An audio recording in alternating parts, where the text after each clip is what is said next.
welcome to another edition of the European Volleyball Show with Rob St. Clair. Rob, great to have you here today. Hey Dan, good to be back. Big couple weeks of volleyball coming up. Obviously, it's the Olympic Games. We've waited for so long. It's finally right around the corner.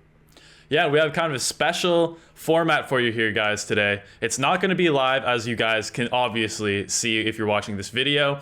We're going to record some interesting segments on kind of the storylines going into the Olympics for our European teams, talk about the some interesting facts, what's concerning each team, and kind of break down what the situation is going into the biggest tournaments in volleyball. Yeah, it's the storyline coming into the Olympics. There are so many of them. The postponement of it by a year is obviously a big one. The teams' forms coming in is for some teams it's easier to predict than others. All the rosters have been named. Some of those rosters played a lot of time in VNL or in the European leagues. But whatever it is, in a lot of cases, Dan, we don't really know exactly what we're going to see about some the European teams, especially coming into Tokyo. So I think we're going to start with the women's side in Pool A. Yeah, so like Rob, you just mentioned, not the VNL tournament is the most recent tournament we have for a lot of these teams because, Rob, we didn't have a full tournament or a full national team season last summer. So there's a lot of mysteries, a lot of unanswered questions going into the Olympics. I'm very excited to talk about it with you here today. And like you said, let's talk about Pool A with Serbia is our European team in Pool A, which, Rob, right off the bat might be Europe's best chance at a medal in the Olympics here. But we also have Brazil, Dominican Republic, Japan, Kenya, South Korea as well joining Serbia. So I don't know about you, Dan, but it seems to me like Serbia hasn't been talked about nearly enough in terms of like legitimate podium contenders in this Olympics. Because a lot of people have been talking about the USA, and for good reason. I think they're clearly the odds-on favorites. Brazil finished second at VNL, and then China is very, very dangerous too. But I don't think people are giving Serbia nearly enough credit. Obviously, winning Eurovolley in 2019.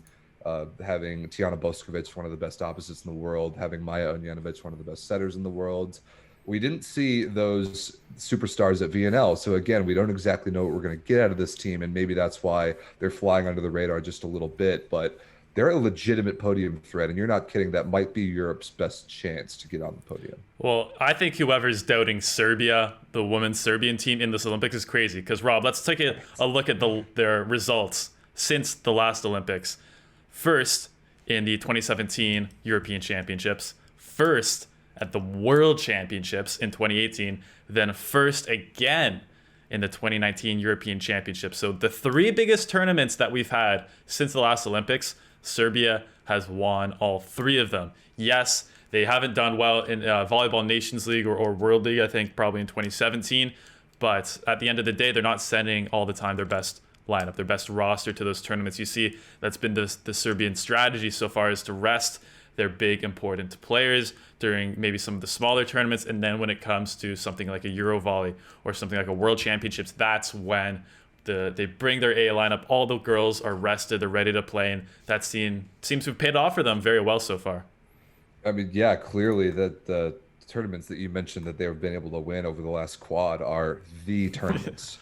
The tournaments outside of the Olympics that you want to win if you're a European team are Eurovolley and World Championships. And sure enough, they've won all three of them. Yeah, that's a great point about World League / VNL. And we've seen a lot of teams strategize around those tournaments very differently this year, especially, but really every year. Like those annual tournaments, different teams view them in different like places on the priorities of their national teams and how they manage their rosters and how much they really try to win them versus how much they try to develop for other events. So Serbia, clearly an example of sending less than the Olympic lineup to a tournament like VNL. And obviously it's worked for them. We've talked about this a lot with a lot of teams, men's and women's.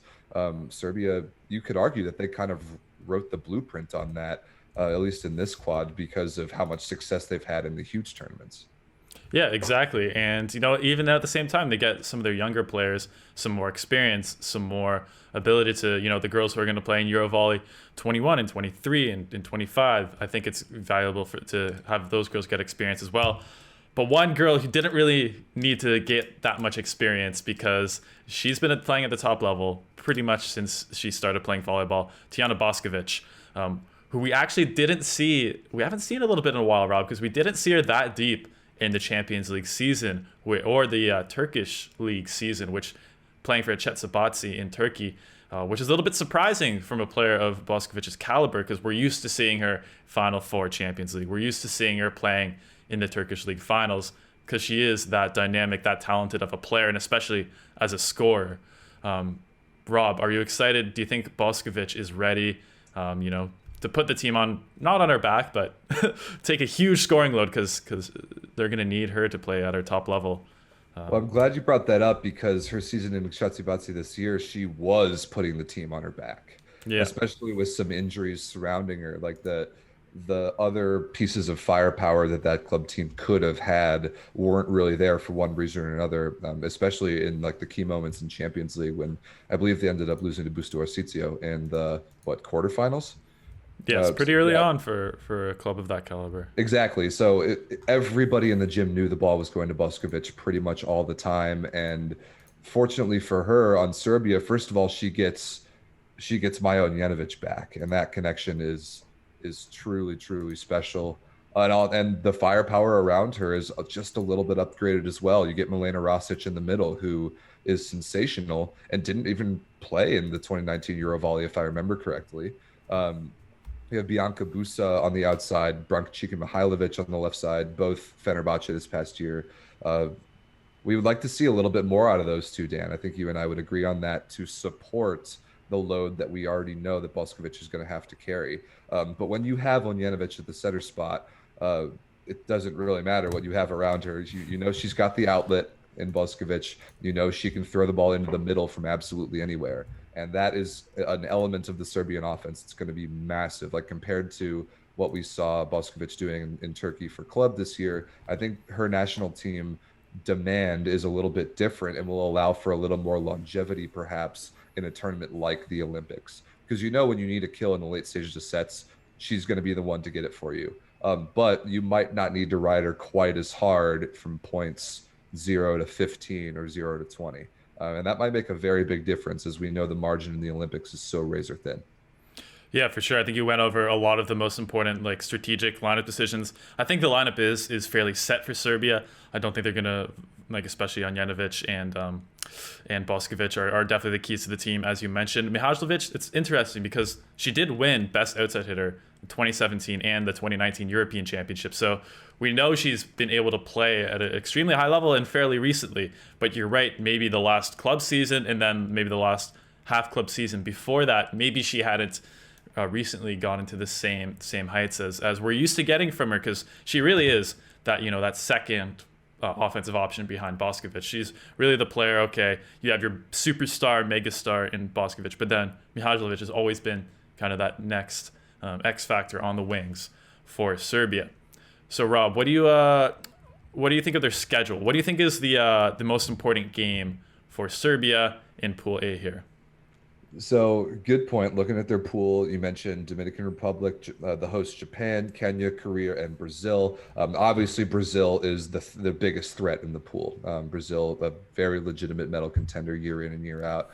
I'm scrolling down to look at when those two teams match up. I believe it's on July 31st. Correct. July 31st. So the second to last match of pools for both teams, Serbia, Brazil. That one jumps off the page to me right away. That will be just a ridiculous matchup with Brazil's incredible defensive ability, their transition versus an attacker of Boskovic's caliber. Both teams are they're really going to get pushed to elevate their level in that game, because warming up into the tournament, they actually have kind of favorable schedules. Serbia starts off with the Dominican Republic, who's very, very good, but I don't think are as talented across the board as Serbia is. They then get Japan, the hosts. They get Kenya. Rob, can we talk about Japan for a bit? Because I think Serbia was pretty happy. I think they were happy with drawing both Japan and South Korea in their pool.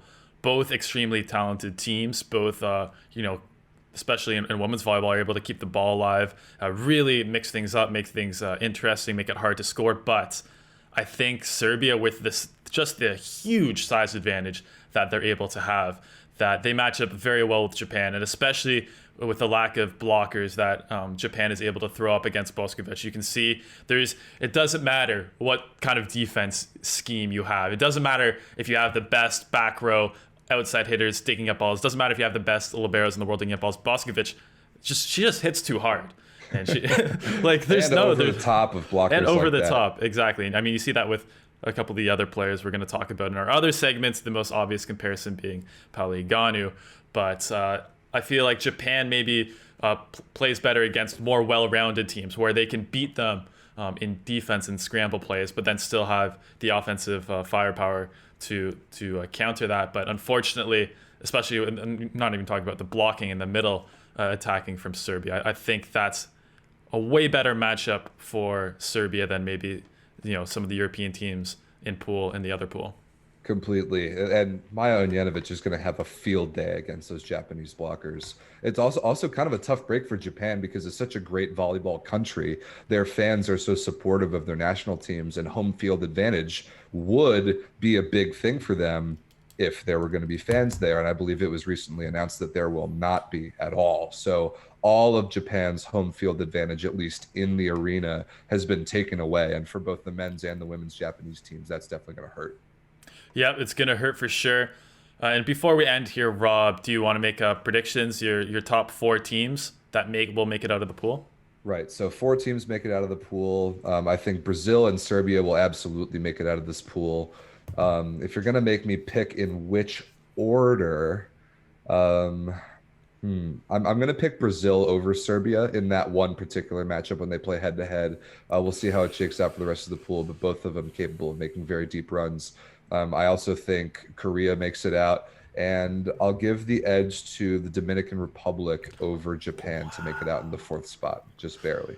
So the host country getting eliminated in the. We'll see. I'm gonna disagree with you, Rob. I think Serbia, Brazil. I agree. I think we've seen a little more from Brazil recently. They're playing extremely good volleyball, so I'd also probably put them first. Although Serbia right behind them, and I still think I'm gonna say, Rob. I still think there's a very good shot that Serbia wins this entire tournament. But I would disagree with you. I'm putting Japan, South Korea as 3-4. With the Dominican Republic, I think they're more technical than people realize, but then the Dominican Republic is more technical than people realize, and De La Cruz, I mean, she is a scoring machine. But again, I don't know if they really have the overall firepower that a team like Serbia has, where they can overcome the defensive efforts of a Japan and South Korea. But we'll see. That's a good point. Yeah, those matchups are going to be really interesting. And just to kind of finish the thought about Serbia and picking this pool, we've seen Brazil lately. We see what their form was at VNL, playing pretty much their Olympic lineup. We do not know what exactly to expect about Serbia. We know the players, we know their form like 2 years ago and before, but again, we haven't seen national team volleyball really since very, very early 2020, and we haven't seen this particular group of Serbian girls at all together. So whatever they've been working on in the gym is kind of a wild card for this entire tournament, and I actually think that makes it really exciting because you and I agree that they're a podium contender. They are capable of that level. Oh, yeah. We just don't know exactly what we're going to see. So those first couple matches will be very interesting to kind of place Serbia on the map amongst the other elite teams in this Olympic Games. That's one of the wild cards of this tournament that can really throw a wrench into things. So I'm excited for that. Yeah, going to be a great, interesting pool. Lots of interesting teams, matchups, very different play styles. I feel like we have the Asian teams, and then Brazil is kind of like in the middle. And then on the other side, you have the huge serving and blocking team like Serbia. But you guys can follow all the European teams, everything going on with them on the CEV channels, our YouTube. We're going to have more previews for the rest of the pools, including the men's pools, coming out as well. And lots of content on Instagram, podcasts, everything you guys could want to cheer on and support the European teams at the Olympics. Rob, I think there's a slight chance of a 4 or 5 medals for Europe here. There's a lot of really strong teams. But between the two genders, I would set the over/under at 2.5 European medals. 2.5. All right. And I think that both of them. Oh, Ooh, yeah, we'll get into this in the other pools, but All right, save I it for would, another time. yeah, I would say three, and I think two of them are going to come from the men, and I think Serbia might snag the third. All right, 2.5 is the over under, guys. Let us know in the comments if you think over 2.5 European medals at the Olympics. But we will see you guys next time. Thank you, Rob, for joining me today. See you guys.